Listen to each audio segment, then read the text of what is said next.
American eats about 15 grams of fiber a day. The recommended amount is 25 to 35. And the population on this planet with the lowest rates of heart disease, diabetes, dementia, they eat 60 to 100 grams per day, every single day. So today, we are not going to talk about any supplement. We are not talking about a new drug. We are talking about the single most underrated nutrient in modern medicine and the food guidelines from the organization I trust the most on this topic, the American College of Lifestyle Medicine. This is Food as Medicine, and we are starting with fiber. I'm Dr. Anna Handa. I'm internal medicine and lifestyle medicine physician, and I see what happens when people shift their plates, not their prescriptions. Blood pressure comes down, A1C comes down, inflammation quiets, energy comes back. None of this is new science. What is new is that we finally have a medical organization putting food at the center of treatment, not as a side note, but as medicine itself. So let's start there. The American College of Lifestyle Medicine, or ACLM, is a professional body that trains and certifies physicians like me in lifestyle medicine. And earlier this year, they updated their official dietary position statement. I want to read you the core of it because it is remarkably simple. They say the optimal diet for treating, reversing, and preventing chronic disease has two parts. 1. Center your plate on a wide variety of whole and minimally processed plant foods, vegetables, fruits, whole grains, legumes, mushrooms, nuts, seeds. Number 2. Minimize red and processed meats, foods high in saturated fat, and ultra-processed foods with added sugar, refined carbs, and excess sodium. That's it. No macros to count, no supplements to buy, no brands to sell you, just a pattern. And what I love about this framework is that it's a spectrum, not a rule book. ACLM literally says, any movement towards a whole food, plant predominant eating is positive. More movement, more impact. You don't have to be perfect. You just have to start moving in one direction. And the easiest, most measurable way to start moving, fiber. Let me tell you what fiber actually is because most people, including a lot of doctors, were never taught this clearly. Fiber is a non-digestible carbohydrate found in plants. That's the key word, plants. Animal products like meat, chicken, fish, eggs, dairy contain zero fiber. None. I'll say that again, none, because it surprises people. Every gram of fiber in your diet comes from a plant. Here's why that matters biologically. When you eat fiber, your small intestine can't break it down, so it travels mostly intact down into your colon. And in your colon, you have this entire ecosystem, trillions of bacteria that we now call the gut microbiome, and the fiber is their food. When those bacteria eat fiber, they ferment it. And that fermentation produces short-chain fatty acids, especially one called butyrate, that are profoundly anti-inflammatory. They feed the cells lining the colon, they help regulate your immune system, they influence your mood. Your gut bacteria, it even produces most of the serotonin in your body. So when I say fiber is underrated, this is what I mean. It's not just about digestion. It is feeding part of you that regulates inflammation, mood, appetite, and long-term disease risk. There are three kinds of fiber you want to know about. Soluble fiber. This one dissolves in water and forms a gel in your gut. That gel binds to the cholesterol and to the sugar, which is why soluble fiber lowers LDL cholesterol and blunts blood sugar spikes after meals. You find it in oats, beans, lentils, berries, chia, and flax seeds. Insoluble fiber, this one does not dissolve. It adds bulk and keeps things moving. It is also called prebiotic, meaning it directly feeds your good gut bacteria. You find it in whole grains, vegetables, nuts, and the skin of the fruits. And third one is resistant starch. This is the one almost nobody talks about. It's starch that resists digestion and acts like a fiber in your gut. Here's the cool part. You can actually create more of it by cooking and then cooling starchy foods. Potato, rice, pasta.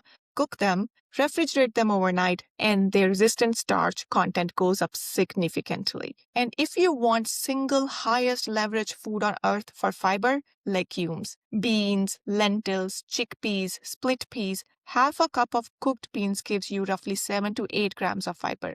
This is why in every long-lived population we have studied, the blue zones, the Okinawans, the Sardinians, the Loma Linda Seventh-day Adventists, legumes are a daily staple. Okay, let's talk about what the data actually shows. For every 10 grams of fiber you add to your daily intake, the research is remarkably consistent. Your risk of dying from the heart attack drops. Your risk of colorectal cancer drops. Your risk of type 2 diabetes drops. And your all-cause mortality, your risk of dying from anything drops. A large meta-analysis published in The Lancet looked at 185 studies and nearly 58 million person-years of data and found that people eating the highest amount of fiber compared to the lowest had a 15 to 30% low risk of cardiovascular disease, stroke, type 2 diabetes, and colorectal cancer.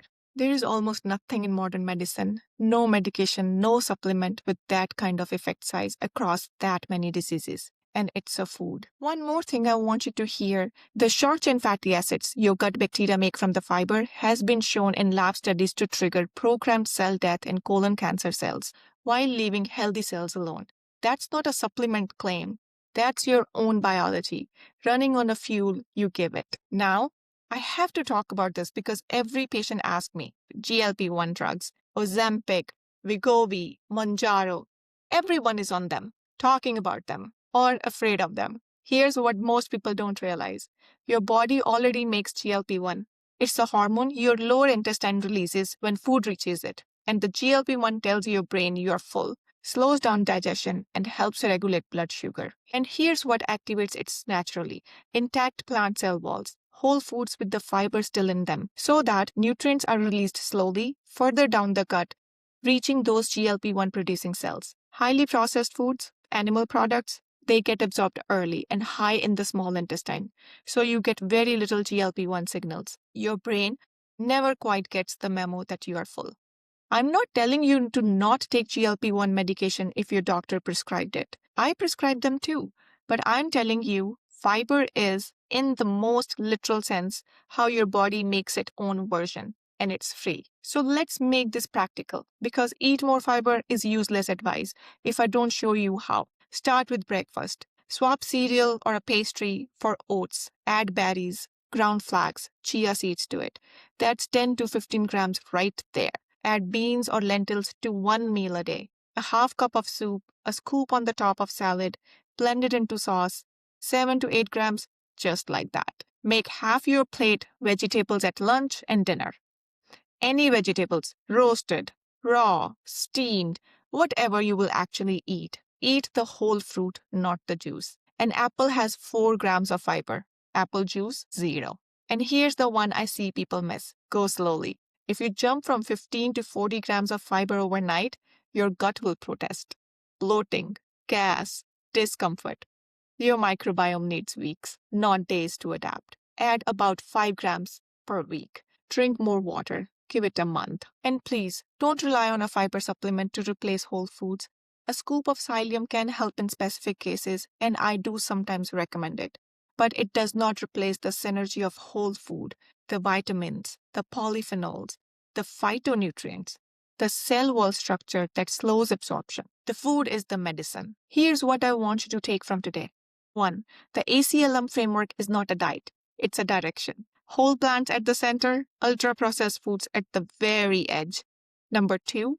Fiber is the most underrated nutrient in medicine, and it's the easiest single metric to track. Aim for at least 25 to 35 grams of fiber a day. Build up gradually though. Number 3, every gram of fiber you add is feeding an ecosystem inside you that regulates your inflammation, your appetite, your mood, and your long-term disease risk. Food is not a side note in your health. It is your health. It is quite literally medicine. 3 times a day for the rest of your life. Next episode, we are doing the other half of conversation everyone asked me about, protein. How much you actually need in midlife. What the latest research says about muscle, sarcopenia, and whether plants can really carry the load. So if you haven't yet, subscribe so you don't miss it. Take care of your gut. It's taking care of you. I'm Dr. Anna Handa. I'll see you next time.